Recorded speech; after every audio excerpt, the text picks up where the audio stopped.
Welcome to ज़ीश stories. एक जंगल में एक बहुत खूबसूरत मोरनी रहती थी। उसकी आवाज़ बहुत मीठी थी। उसे देखने के लिए दूर दूर से जानवर और परिंदे आते थे, मगर जिनसे उसकी खूबसूरती बर्दाश्त नहीं होती थी वो उसको बुरा भला कहने में कोई कसर नहीं छोड़ते थे। एक दिन जब मोरनी पानी पी रही थी तो वहाँ एक लोमड़ी भी पानी पीने के लिए आती है। मोरनी की खूबसूरती देखकर लोमड़ी को उससे जलन होने लगती है, तो लोमड़ी मोरनी से कहती है, अरे तुम्हें जरा भी तमीज नहीं है। अपने इन बदसूरत पाँव को नदी में डाला हुआ है, सारा पानी बदबू से भर दिया। मैं इस नदी से कभी पानी नहीं पीऊंगी जहाँ इसके बदसूरत कदम पड़े हों। मोरनी उनकी बुरी बातें सुनकर कहती है, अरे ये कैसी बातें कर रहे हो तुम लोग? ऐसा किसी के बारे में कैसे कह सकते हो? मैं तुम लोगों को जानती भी नहीं और फिर भी तुम लोग मेरी इंसल्ट कर रहे हो। तुम्हें आखिर किस चीज का घमंड है जो हमें जवाब दे रही हो? तुम खुद को समझती क्या हो? खूबसूरत होने के लिए पूरा खूबसूरत होना जरूरी है। चाहे तुम ऊपर से जितनी भी खूबसूरत हो, मगर तुम्हारे पाँव सबसे ज्यादा बदसूरत हैं। देखकर ही उल्टी को दिल करता है।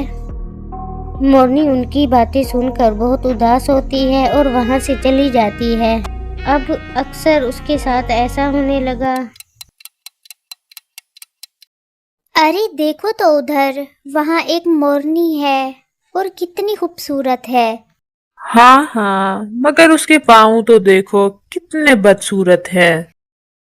मोरनी उदास हो जाती है। अब तो उसने नाचना और गाना भी बंद कर दिया था और उदास बैठी रहती थी। जंगल में अब खामोशी और उदासी का माहौल बन गया था।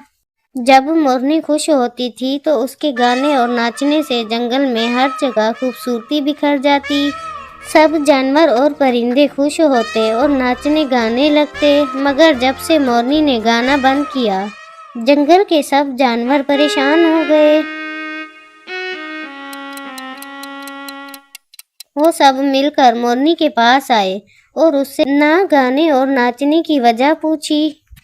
मोरनी ने रोते हुए उन्हें अपनी बात बताई। अरे मोरनी बहन, तुम्हें ऐसे किसी ऐरे गहरे की बात पर ध्यान नहीं देना चाहिए। तुम बहुत बहुत खूबसूरत हो। तुम में बहुत सारी खूबियां हैं। वो तुमसे जलते हैं, इसीलिए वो तुमसे ऐसे बात करते हैं। मोरनी बहन, तुम्हें खुद पर फख्र करना चाहिए। तुम बिल्कुल परफेक्ट हो। तुम्हारे जैसा इस जंगल में और कोई भी नहीं।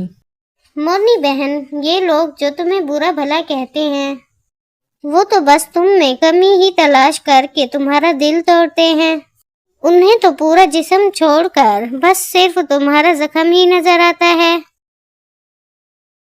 मोरनी बहन, तुम्हारी मीठी और सुरीली आवाज सुनकर हमारा तो दिन ही बन जाता है। क्या सच में?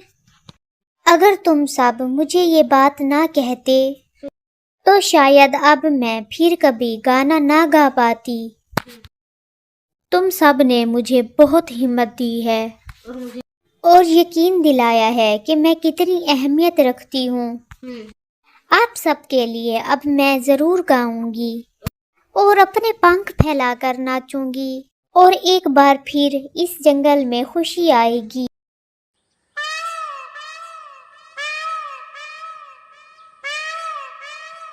उस दिन के बाद से मोरनी ने गाना और नाचना कभी बंद नहीं किया। अब वो बहुत खुश रहने लगी। तो दोस्तों, कैसी लगी आपको ये स्टोरी? हमें कमेंट्स में ज़रूर बताएं।